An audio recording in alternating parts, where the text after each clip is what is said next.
fais semblant de pas y croire. Tu gardes ta vie bien cachée, je sais que tu m'aimes à tout jamais. Je pense à toi, Père Noël.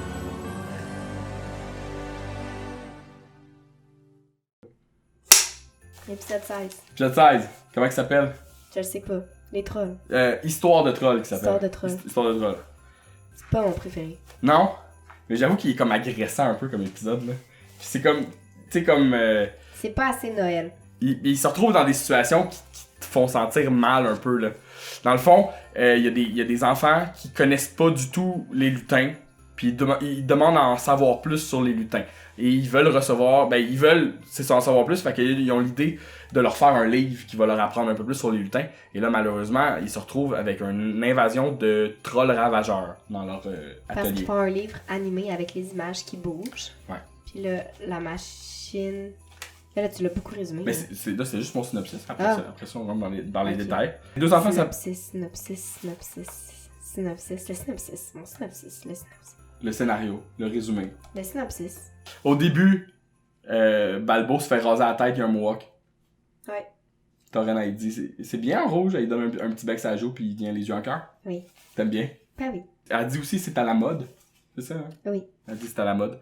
Les deux enfants s'appellent Zirka et Torg, puis ils viennent d'une place que j'ai pas compris. C'est proche des volcans. Sur une île en volcan où est-ce que le Père Noël dit, ils connaissent même, genre, ils n'ont même pas de lutins, comme si partout sur la planète, il y avait des lutins tout le temps, genre. Puis là, les trolls, pas les trolls, mais les lutins sont comme, on veut que tu nous racontes encore c'est quoi nos origines. Puis là, le Père Noël est comme, vous le savez, c'est votre histoire, je vous le dis tout le temps. Comme, allez Père Noël, on veut le savoir. Puis là, ça c'est le meilleur bout de l'épisode, là. Là, le Père Noël, il raconte d'où viennent les lutins. Ils viennent d'une certaine place dans une forêt, qui est comme pas la forêt des trolls.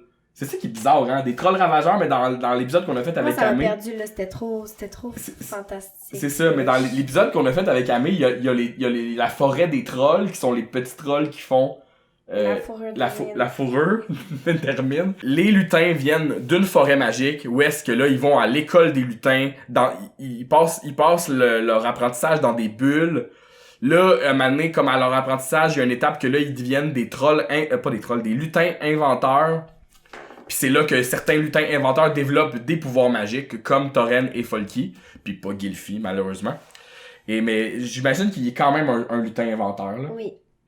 Puis là, on voit des petits lutins, puis on voit des toutes sortes de lutins bizarres. Puis là, sauf que là, apparemment, qu'il y a aussi une autre branche de ça, qui est les trolls ravageurs. Et les trolls ravageurs sont comme toujours en guerre contre les lutins, puis sont comme toutes laids avec des trous dans leur peau. Puis ils ont aussi comme en dessous leur bonnet une bille qui font tourner, qu'ils utilisent contre les lutins. C'est la bille d'Ateba que j'avais dans les cheveux quand j'étais à l'université. Ouais. La Wrecking Ball. Tu la tournais comme ça toi aussi? Ben, tu donnais des coups, mettons? Je donnais des coups. mais genre des trolls avec une couette, avec une bille de même, là, ça vient pas juste de ça, d'après moi. Non, ça sont inspirés de moi. Dans les légendes fantastiques, je pense que... Je sais pas, c'est vrai que je suis pas très au courant des légendes fantastiques. C'est correct, moi non plus, mais genre j'ai l'impression d'avoir déjà vu ça quelque part. Le Père Noël, il dit que, c'est ça, les trolls utilisent ça contre les lutins, puis les lutins finissent toujours par trouver une façon de combattre. Parce qu'ils sont pleins de ressources. Ils sont pleins de ressources puis sont inventeurs. Et voilà pourquoi vous êtes des lutins inventeurs, alors que non loin d'ici, Géniard, notre charmant petit voisin, appartient à la famille des trolls ravageurs. Puis là, mais le Père Noël, il dit que Géniard, c'est un troll ravageur.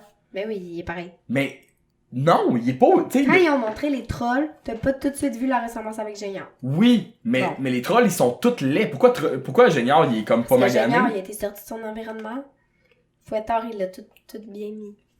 Puis il y a un épisode qu'on a fait où le Père Noël dit « N'oublions pas que Géniard est un lutin. » Ben, il s'est trompé, c'est un troll.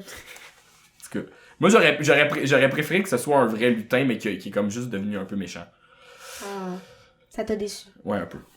Puis là, ils décident de faire leur livre animé. Qu'est-ce que tu fais? Rien. Ils décident de faire leur livre animé. Il faut pas trop que tu le bouges, hein, parce que ça fait du... désolé. Le livre, c'est un gros livre, là, ça va prendre comme toute la nuit à faire, fait qu'ils partent puis ils s'en vont se coucher. C'est à cause du tape. Ça t'énerve, genre? C'est pourquoi il est là. Mais c'est pour l'identifier quand je fais des spectacles. Non, des mais fois. c'est pas grave. Il peut rester là.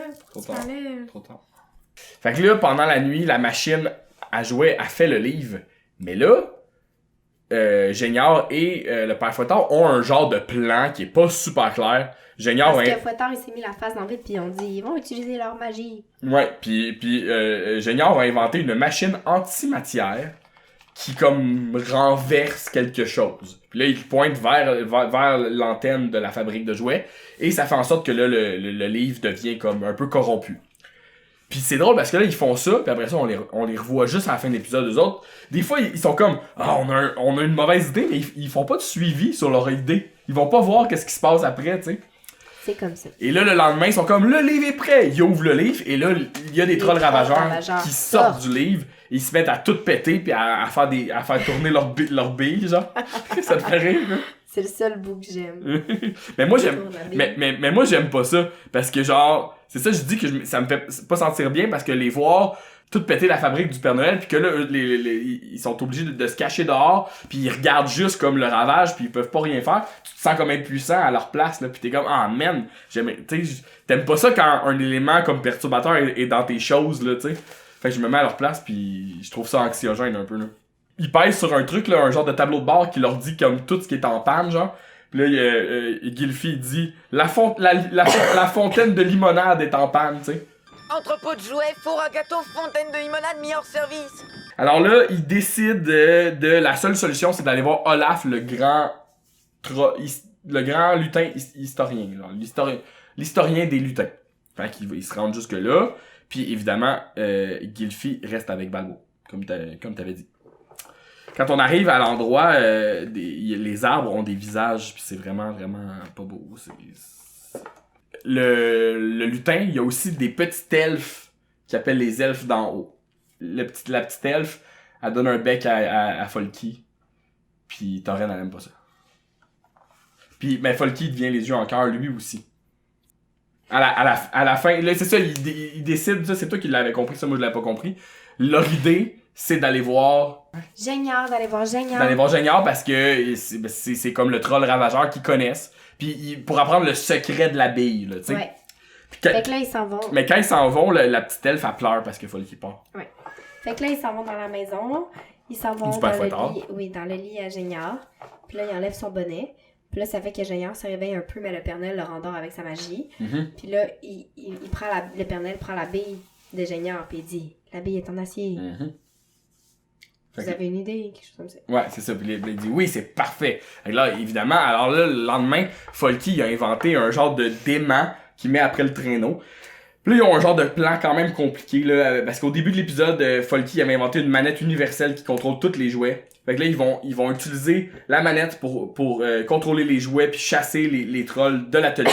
Une fois que les trolls sortent, ils vont les attirer jusque à la maison.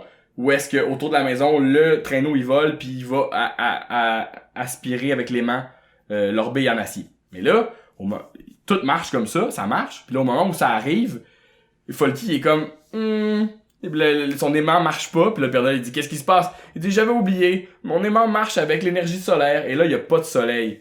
Puis ils sont comme sont dans le trouble. J'ai dû oublier une petite chose. Il se trouve que l'électroaimant fonctionne à l'énergie solaire et... À l'énergie solaire? Mais aujourd'hui, les nuages recouvrent le ciel. Et bien sûr, sans le soleil, l'appareil ne peut pas marcher. Je suis désolée d'avoir oublié ce petit détail. Puis là, je sais pas trop ce qu'ils font là, les trolls foutent... Après, je suis partie. Ouais, ça c'est parti.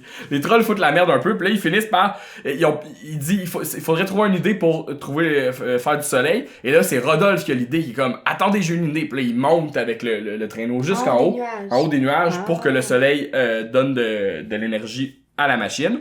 Ils redescendent, ils font activer l'aimant, les billes sont aspirées par l'aimant. Puis ça me fait vraiment rire, la grande mèche avec une bille. ah ouais, c'est laid un peu. J'aime ça. Mais t'aimes ça? J'aimerais ça en avoir une. Ben, En dessous de mon chapeau. refais-toi un Ateba. Non, Non. en dessous de mon chapeau. Puis là, les billes en acier éclatent, les trolls tombent à terre, puis ils pleurent, sont tristes. Ouais, là, mais moi, je d'avoir... trouve ça vraiment triste pour les trolls. C'est Ben, ça. j'ai pas vu la scène où ils pleurent, mais je suis sûre que ça me rendrait triste. Ben, c'est ça, c'est un peu... C'est triste? Ben, c'est surtout que genre... Ils sont pas du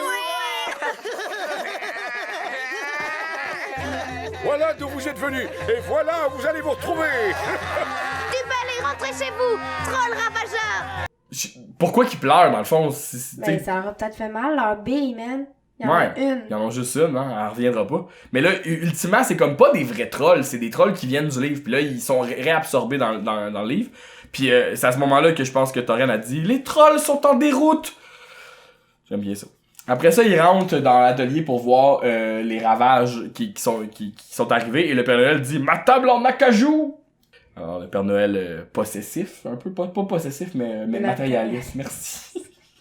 Merci. Oui, puis là, c'est ça, quand il est en visite chez le Père Fouettard, Folky, il a comme trafiqué la machine de Géniard pour que elle aspire les objets après. Fait que là, ça devient un peu comme son aimant, c'est ça qui est bizarre. Mais il dit ça aspire les gros objets. Puis là, quand Géniard se lève puis part la machine, ça attire tout, là, pas juste les gros objets. Ça attire genre ses CD, ça attire des vis, plein d'affaires. Fait que ça devient comme un peu son aimant, genre. Mais c'est ça qui est drôle, c'est que là, ils ont fait ça au début. Là, tout le long de l'épisode, le Père Fouettard pis Géniard, ils ont rien fait avec leur machine. Puis là, ils se lèvent un matin, puis il est comme bon, ben on va repartir la machine, tu sais. Puis il sait même pas, genre, c'est quoi le résultat que ça a donné, tu sais. Alors là, après ça, ensuite, c'est la nuit de Noël. La nuit de Noël est la plus belle. C'est la nuit des étincelles. Où l'amour descend du ciel. Dans la hotte du Père Noël. Et Zirka et Torg reçoivent leur livre. Ils regardent les lutins animés. Ils aiment pas du tout la page des trolls. C'est ça triste, je trouve ça vraiment triste pour les trolls parce que moi, Géniard, je l'aime. Ouais, mais c'est ça, mais ultimement, c'est que c'est pas des vrais trolls. C'est des trolls comme que le livre a inventé, genre. Les enfants regardent le livre et sont comme tourne la page vite. Mais Ouais, genre, c'est trop triste. Mais moi, je pense qu'éventuellement, on va voir comme une genre de petite rédemption pour Géniard. J'espère. Je suis sûr que ça s'en vient.